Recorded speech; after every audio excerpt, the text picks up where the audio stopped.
Welcome back. It's Carrie from Stretch TV. Today is our Saturday live Q&A, and I'm here to answer any questions that you have about resistance stretching or any aches and pains and how resistance stretching can help. If you are watching, like you just logged in, but you're logging in late, scroll ahead to where I'm live because that's when I'm going to be able to read your questions, okay? And also, you do have to be a subscriber to ask questions, so make sure you hit the subscribe button. It's down in the corner, right down there. Or if you go down to like lower down on YouTube and you see my picture, and then it says the name of the channel, and then it's in red letters, it says subscribe. Subscribing is free. You just have to click the little button. Okay. All right, my friends. So today's big question that I want to address is what are all these different types of stretching? And most people just think stretching is just stretching, that it's just a general term. And I've been a little surprised lately because I've been talking to some of my clients who've been clients for a long time, and they still don't know the difference between all the different types of stretching, but they still come to me for resistance stretching. And then we'll like do a static stretching routine at home, or dynamic stretching, or, all sorts of different things, not quite realizing that there are all these different modalities of stretching and what they all are. So I want to talk to you about them, specifically static stretching, which also incorporates like static stretching would be like what you would do in a dance class or gymnastics or gym class, right? Dynamic stretching, which is when you move around. Resistance stretching, which is what we do here. And so it's my favorite, but it's not always appropriate, right? There are other options, and when is it appropriate to do different types of stretching, right? And then also pandiculation, which is like a really awesome way to stretch too. So let's talk about some of those different ways of stretching. And feel free, like I said, to ask questions in the chat or to say hi, tell me where you're from, tell me who you are. If you are somebody who knows me, say hi, because I probably haven't seen you in a while and I would like to. So, okay, let's go ahead and get started. So let's start first. You may notice that I'm in a different location. There are no cats here. I apologize. There is a 2-year-old. So be aware. I'm actually helping out a family member today. So I'm in the at-home learning room, which actually had the most space, and this lovely mat, which is like it's a cars, and they drive, on the thing. So, if I get bored, I start driving cars. So you know what's happening. So I apologize if there's any extra noise. It most likely will happen. So you probably hear him already.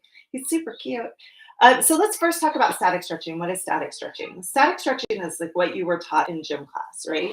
So static stretching would be like, say you just hold your leg out to the side and you hang out here and you just hang out there for a while.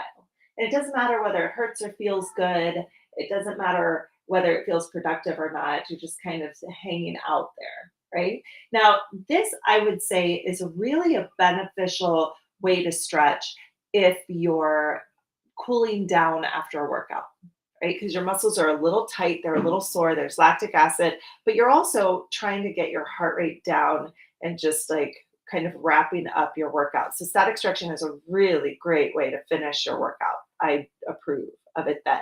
So static stretching means that you take the muscle, get into where the muscle is at your most comfortable long state. So you're in your deepest stretch, and then you just hold it there for a while. What happens in static stretching is that as you breathe and you calm down, eventually your body starts to calm down a little bit. And the muscle, because it's elastic, starts to like just kind of stretch a little bit more and stretch a little bit more and stretch a little bit more. The problem with static stretching, though, is that when you've held a stretch for a really long time, it doesn't spring back to a neutral space very easily. So it'll kind of stay a little stretched out. It's kind of like if you hold your waistband for a long time, it doesn't necessarily like cinch back in right away. So it won't like keep your pants up, So static stretching is good to help you relax and to kind of like calm down and just like give your muscles a break after a workout, but it doesn't necessarily protect you in certain situations. Now, where it gets a little bit dangerous for static stretching is if you do static stretching before you work out, then your muscles are really long and you're flexible, right? So maybe your workout feels better, but your muscles aren't actually able to contract very well in that state. So in that case, like say you stretch before a soccer game or something, you're going to end up, I mean, you may not, but there's a high probability that you could end up with an injury because your muscles are really like the armor. They're what holds your body together. So you want to make sure that you're not static stretching before a workout, okay? Especially anything that requires fast movements or, like anywhere that you need a lot of stability. Now, another place that static stretching becomes kind of an issue is like if you were in a position for a really long time, like sitting in your car, okay? Sitting in your car, you're like, this, right? I mean, not even a sports car, but you're sitting and if you're there for a really long time, then all these muscles along the back of your body get stretched out and the muscles in the front are kind of short. And then if you get up really quick and then go do something heavy, like say you are a salesman and you drive for 2 hours to get to your site, and then you go to your trunk and pick up a heavy box, it's possible that you could hurt yourself in that situation because the muscles aren't really ready to contract back in. So the solution to that is to take a walk or just maybe even like 15 minutes or so. Like go check out the place or go in and say hi, or maybe even before you get there, stop for coffee and go in the store and get your coffee so that you can get up and walk around and kind of let your muscles come back. We call it creep. The muscles actually creep back to their original state. And that will give you a little more protection before you go lifting heavy things. Okay. So that's the basic of static stretching. And I hope that makes sense to you. Now, sometimes people are like, but wait a second, yoga does this. And it's true. Yoga actually, in a yoga practice, you're going to encounter a lot of different types of stretching, not just static stretching. There is a lot of it, but there's also a lot of dynamic stretching and even resistance stretching in a yoga practice. But static stretching would be where you're holding in one pose for a long period of time, maybe when it doesn't feel so great, right? And if you do that for a long time, then you do end up with hypermobile, just a hypermobility in general. You can really overstretch your muscles to the point where they don't contract very well. I noticed that with some of my clients who are really, really into yoga, they have trouble engaging their hamstrings. So if that sounds like something that it sounds like something that you run into a lot, especially after yoga practice, then you may want to keep listening. Also, like if you do yoga and you find that you're doing these stretches and it just hurts all the time, then there may be another solution for you because static stretching is really great for people who are already flexible.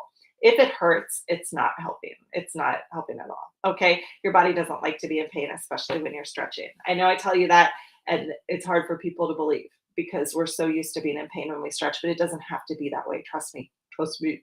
Okay, now the next type of stretching is dynamic stretching. And dynamic stretching is when you move and stretch at the same time. So a dynamic stretch would be I was just stretching my hamstring out to the side. A dynamic stretch would be like here, where you're coming up, touching your toe and coming down to the side.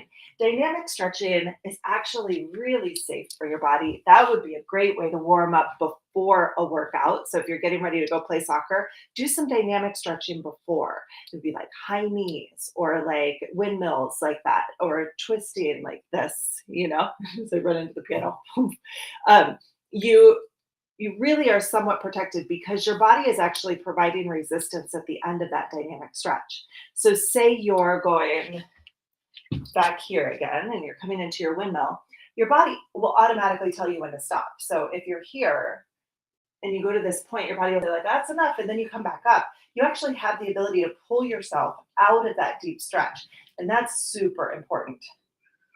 So as I'm coming down into the stretch, I feel the stretch, but then I have the strength to come back to neutral. And if you have the strength to come back to neutral, then you're protected, right?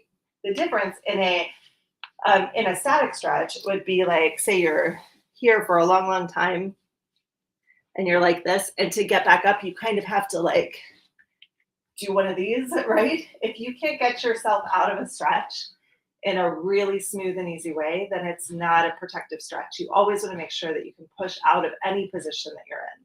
So dynamic stretching is really great. And like I said, dynamic stretching is great to do before a workout. It would also be great to do after a workout too, if you like to be a little bit more active. Okay. You do what feels best for your body, of course, right? It's the main point. And for me, static stretching never felt good, ever. Like, never. I was the kid in gym class that was like, I couldn't do it. And everybody else is like, loves their stretch. Static stretching doesn't work for me. It's not effective. So sometimes I talk about static stretching and I get kind of like, it's the worst. But that's my own opinion, right? For some people, it's great. For people who grew up very flexible, doing like dance or gymnastics, and if flexibility came really easy to you, then static stretching probably feels really good. And yoga probably actually feels really good. For people like me who grew up really tight, I mean, I could never touch my toes ever. In fact, when I did the first time, I called everyone I knew and told them, "Oh my God, I touched my toes today." I was in my 20s, first time I touched my toes.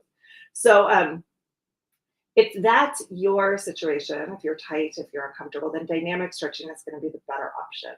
Now, let's get into resistance stretching, because what is that all about?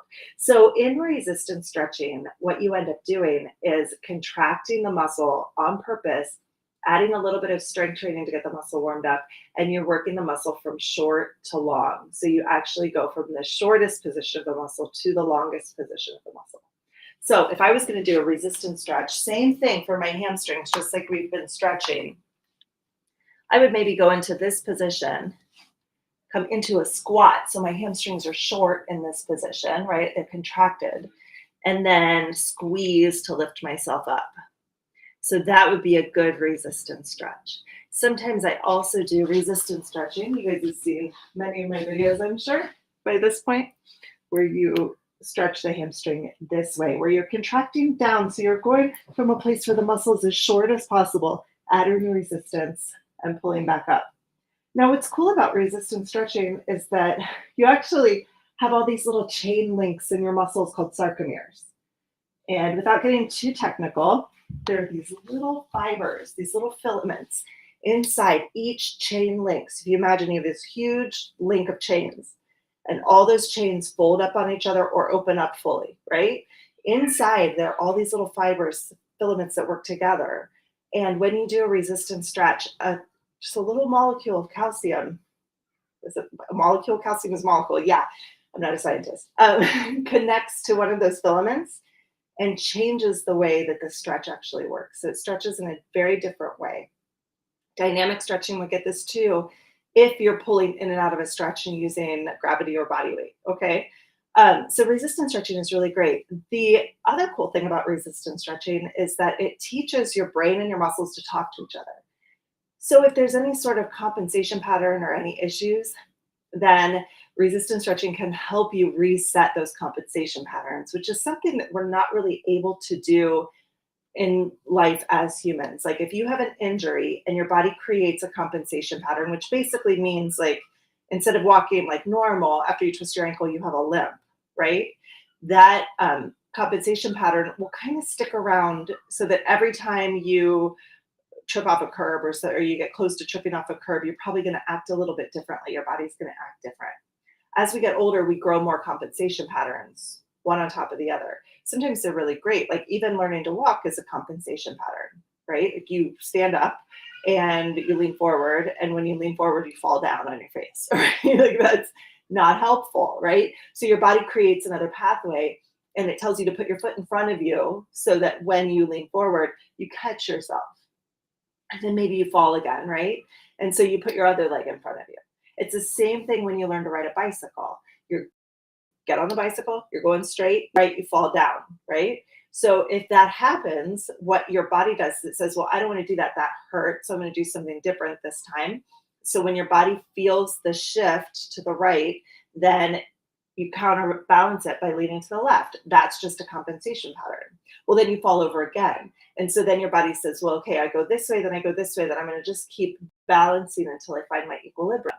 And I'm going to keep going, right? So those are just compensation patterns. And your body never forgets. Like you never forget to ride a bicycle, right? Your body never forgets those compensation patterns. So that's all fine and good until you get to a point where the compensation patterns start to add up on each other. Like it's not just riding a bicycle, but sometimes it's like falling down the stairs or a big bike crash or sometimes it's even like you have a heartbreak or you hurt your shoulder or you twist your knee or, like anything. It could be anything. Sometimes it's even just sitting too long or, doing a workout in a weird way or too workout. Guys see compensation patterns a lot with people who do too many bench presses.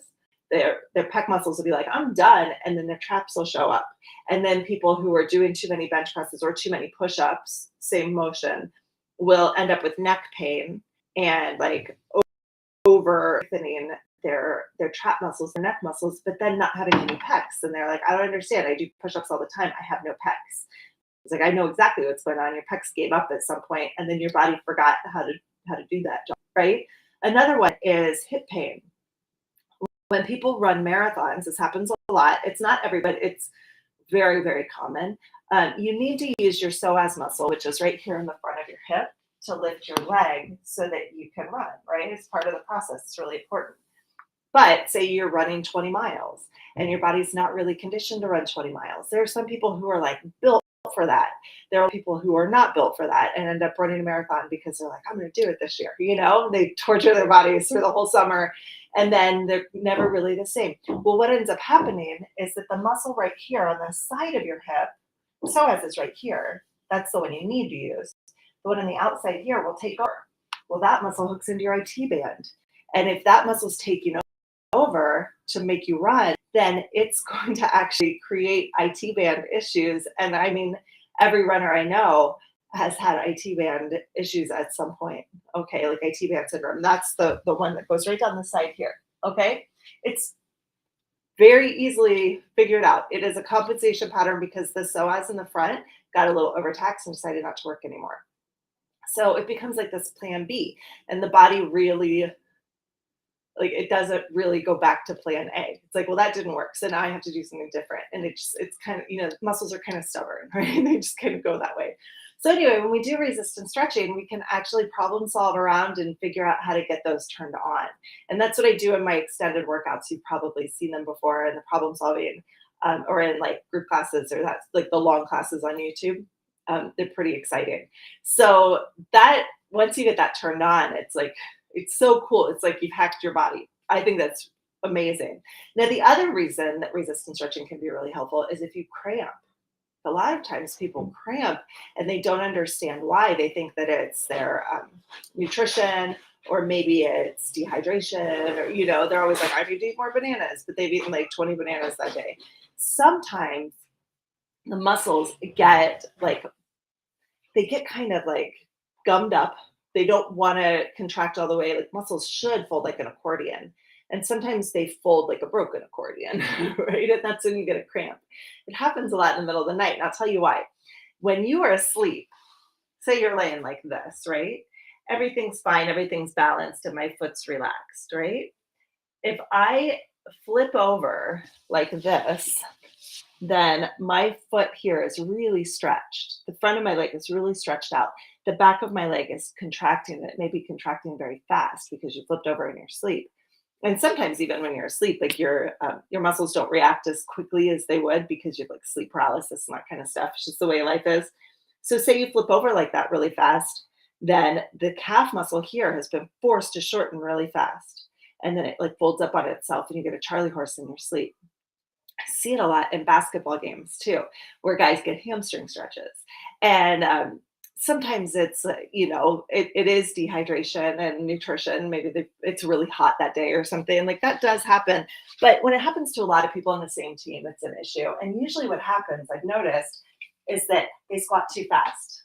Like something happens and they get down like this. It's like they come down too fast. And the hamstrings in the back of their legs contract too fast and cramp. They fold over each other. It's incredibly painful. Well, the great thing about resistance stretching is that it doesn't just stretch at the edges of the muscle, like like at the edges of, it's not like you're pulling from here. When you resistance stretch, that little filament that's connecting to the calcium is within every single muscle fiber. It's through the whole thing. So when you stretch like this, like when you do a resistance stretch, you're actually like, it's almost like you're taking the chain that's all bunched up and you're stretching it out, and every single chain link is boom, boom, boom, boom, boom, boom, boom, opening up. When that happens, you've unlocked all of that. Like it's a big jumbled mess, and you open it all up, and then it can fold back again really nicely. So resistance stretching is pretty amazing in that way. Now, the great thing about it too is that you end up building more strength, more mobility, and it sticks because the way that you're talking to your muscles, it sticks with your brain, right? So when do you it's a funny thing to say, but the way that you're stretching your muscles, your brain recognizes as safe and effective and not compensating. It's not painful. So your brain, and I'm talking about like your limbic system brain, like your animal brain, will say, I don't need to protect this anymore because it's safe. So then the protective mechanisms start to fall away. And you recognize that, like, you actually are safe to move your arm in this position, or you are safe to go into a squat, right? Where you are safe to flip over in bed without getting a Charlie horse. Okay. It's kind of a really interesting thing. Um, so of course I love resistance stretching, and people always ask, well, then when's the best time to do resistance stretching? Well, we talked about doing dynamic stretching before a workout, doing static stretching after your workout as a cool down, but resistance stretching can be done at any time because it is actually in itself its own workout. You're warming up the muscles because you're strength training and stretching. You're basically just moving the muscles back and forth like this, okay? And maybe each time it gets a little bigger, okay? So you can do it anytime you want. I resist and stretch when I feel like I want to. Like maybe my shoulder hurts and I feel tight. So I'm just going to go up to the wall and do a quick shoulder stretch. Or if my hamstrings feel a little tight because I did a workout the day before, I may just go to, I'm around piano benches a lot because I'm a piano player. So I might just go to the piano bench and do something like this and get a nice resistance stretch that way. These super easy stretches are all part of my 2x2 program, which I'll put a link to in the description box below. That's a free program that I created. It's 2 minutes of stretching every day for 2 weeks. And in that video series, you actually just every day you get an email, and that email gives you a stretch that's so simple you can do it at any time of the day. And the next day you get a new one. And by the end of 2 weeks, you have a full arsenal of resistance stretching that you can do like at your office or like at the grocery store, anywhere you want. You don't have to have like this awesome map of this town rug on the floor to stretch. It's really great. It's really, really great. So that is basically resistance stretching in a nutshell.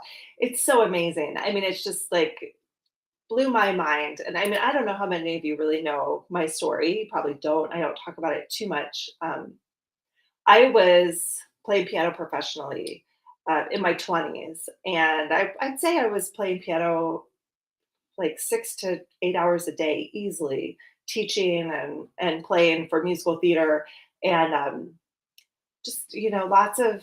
I was preparing for a recital, playing some really big pieces, and my shoulders started to really hurt. I mean, like really bad. My elbows were so sore, I couldn't turn my hand over to hold a book up. I remember that year around Christmas time, we were singing the Messiah, and I was at a concert, and my elbow hurt so bad. And I told my friend, and she was like, "You probably were a past life, like you were a witch in a past life or something, and they burned you at the altar." And I mean, it was so funny. Everybody had a solution, right? So I went to see everybody for this pain. It was my elbow, it was my shoulders, it was my neck. I couldn't turn my head like this. I to look out the blind side, at the blind spot in my car, I actually had to like get up off the seat. Like I had to like look at it. It was crazy. I was getting TMJ problems. I was having vertigo. Um, Gosh, what else? I mean, I was just in so much pain. I was miserable, and it was affecting my mood. It was affecting my digestion.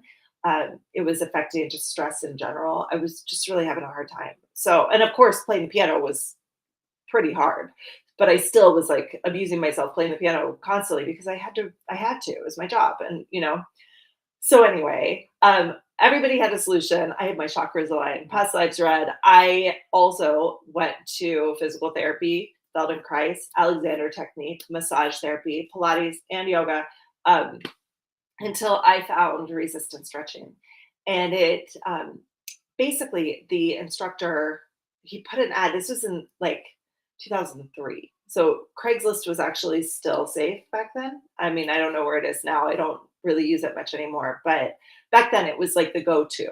And he put an ad on Craigslist and said that, you want the body to stand straight up and down. You want these lines to be all balanced out. He was talking about the meridian lines of Chinese medicine and how those all balance. He was talking about strengthening and stretching the muscles both to get balance through your body. And it just made so much sense to me. I mean, like so much sense.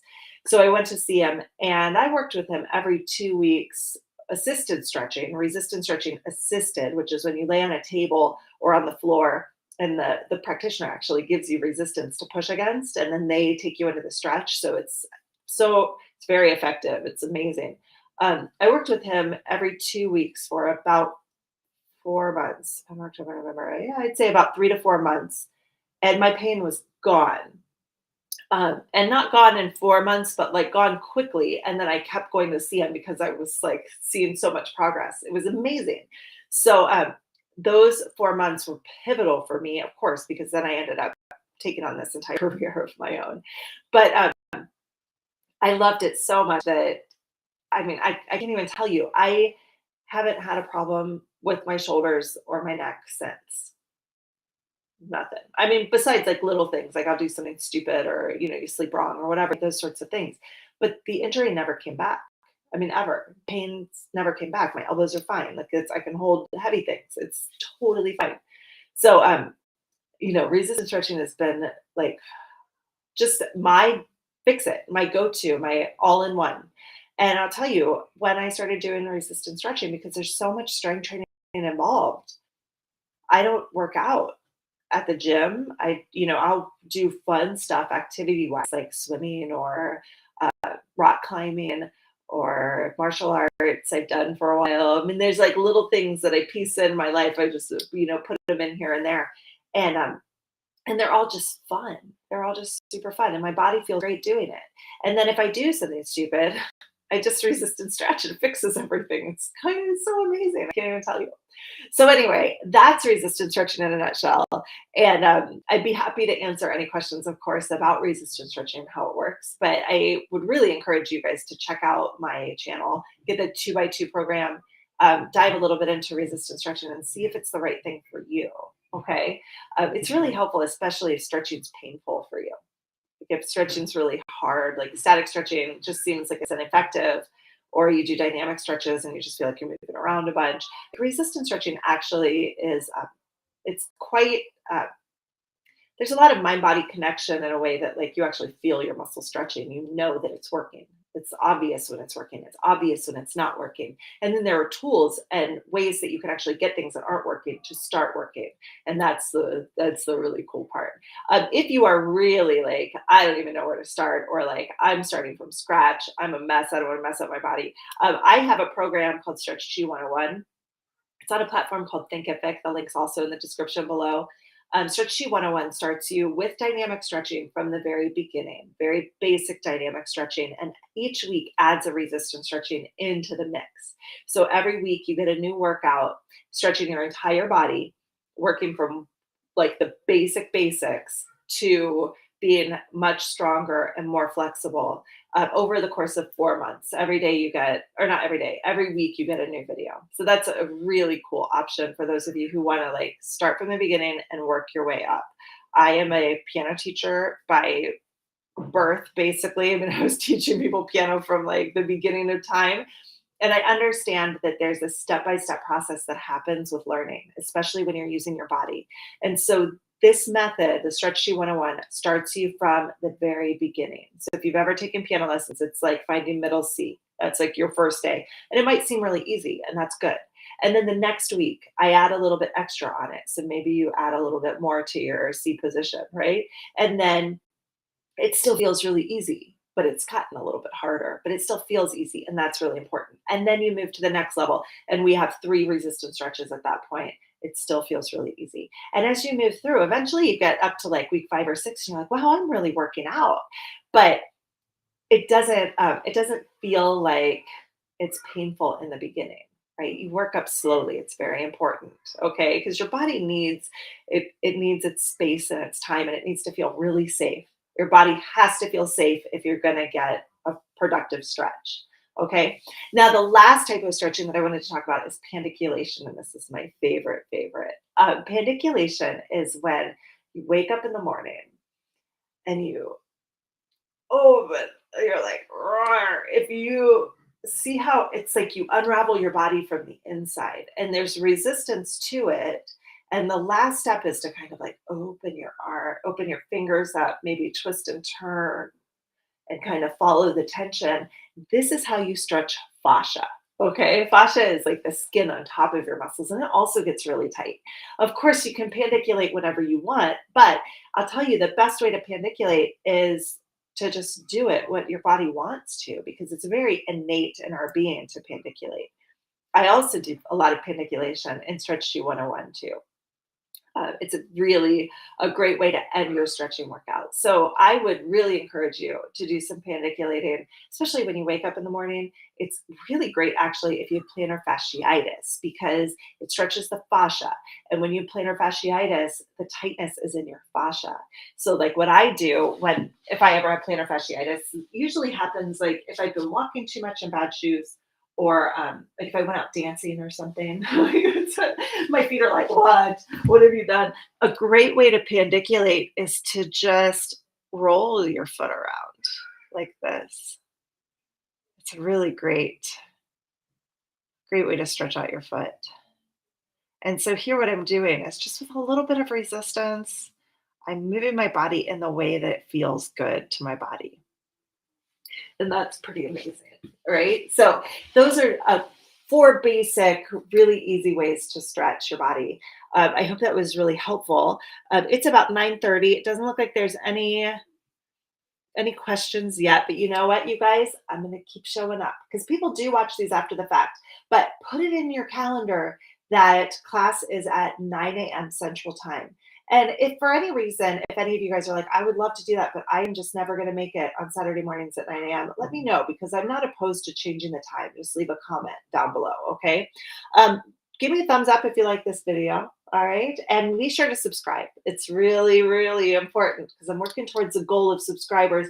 Also, when you subscribe and make sure that people just like you who have the same issues as you, the same problems as you, find my channel and hopefully I can help them too. Okay. That's the big goal. Help as many people as possible. Right. All right, my friends, my time is up. I thank you so much for yours and I will see you next week. Bye-bye.